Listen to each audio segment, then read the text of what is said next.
guddoonka golaha wakiilada mudanayaasha golaha wakiilada madaxweynaha golaha xukuumadda iyo dhammaan marti sharafka waxaan ku salaamayaa salaanta islaamka assalaamu calaykum waraxmatullaahi wabarakaatu mudan madaxweyne waxaad xilka haysay 9 bilood wajiga dhabta ah ee xukuumadda hogaamisaana waxaa la moodaa inuu ku jiro maalmihii ugu dambeeyay muddo xileedkaaga waxaa 9kaas bilood burburay kalsoonidii bulshada dhaqan ahaan siyaasad ahaan iyo akhlaaq ahaan waxaa bilowday kacdoonno bulsho oo dowladda lagaga soo horjeedo waxaa dadku walwal ka qabaan badqabka jiritaankooda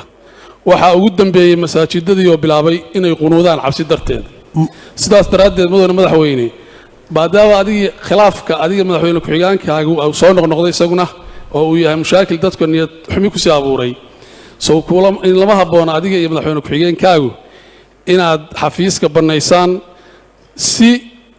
aynu u badbaadinno bulshadeenna inta aan baarlamaanku jawaab ka bixin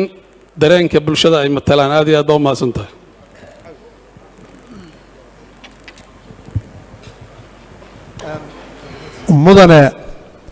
mudanayaal waxa weeye idinkoo sharfan madaxweynuhu waa madaxweynihiinnii su-aalaha aad weydiinaysaana ha ahaadeen su-aalo hufan oo sharfan oo aan personal attackna lahayn dalka iyo dadka maslaxaddiisana ah saasaan codsanayaa please insha allah bismi illaahi raxmaan raxiim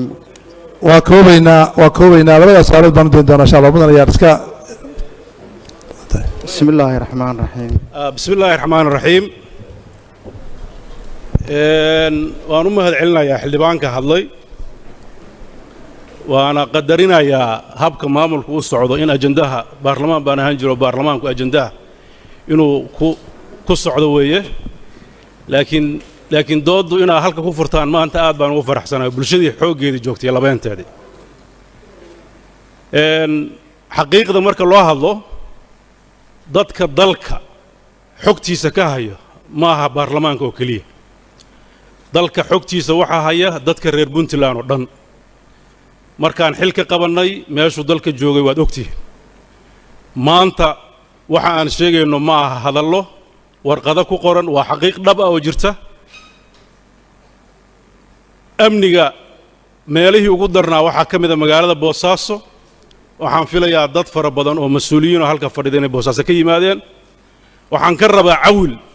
inuu caddayn dhaba keeno meesha amni darro darteed loo qunuuday masaajidka laga qunuuday jawaabtiisaa laga rabaa 1 2 waxaa dhulka sanaag oo dhan boqolkiiba 99 marka laga reebo magaalo yubba iyo in yaroo la mid ah gacanta puntland soo gashay muddadii aan xilka haynay waxaa maanta la joogaa oo wasaaradihii dowladda oo dhan joogaan magaalada buuhoodle oo markaan xilka nimid khalkhal abni ka jiray iyo gacan ku haynta dowladda oo maqnay waxaa la sameeyey 4 xarumood oo ciidanka lagu tababaro iyagoo aan lahayn hal xero oo xataa aanan dayr lahayn waxaa maanta ku jira xerooyinka tababar ku socdo 520 xerada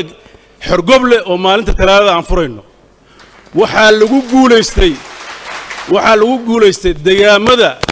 degaankooda in si daah furan loo furo oo dadka oo dhan ay si midaysan uga shaqeeyaan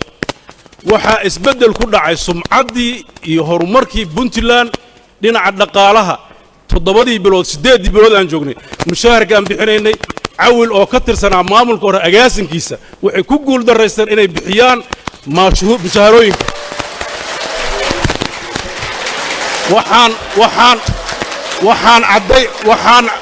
waxaan caddaynayaa inaan isoo taagnay waxaan ka codsanaynaa inoo ilaaliyo xasiloonida waxaan caddaynayaa inaan ishortaag ku samaynay habka ay doonayaan xildhibaano fara ku tirisa inay dowladda maamulkeeda ula wareegaan oo iyagu ay rabaan inay determayn ku sameeyaan waxaan runta u sheegayaa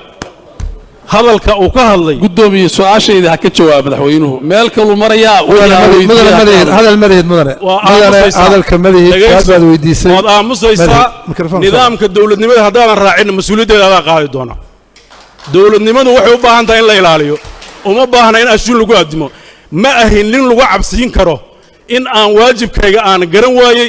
mana ahin nin loo sheegi karo danta iyo dowga dowladdan ay dooratay inaan ku dhaqdo waxaan rajaynayaa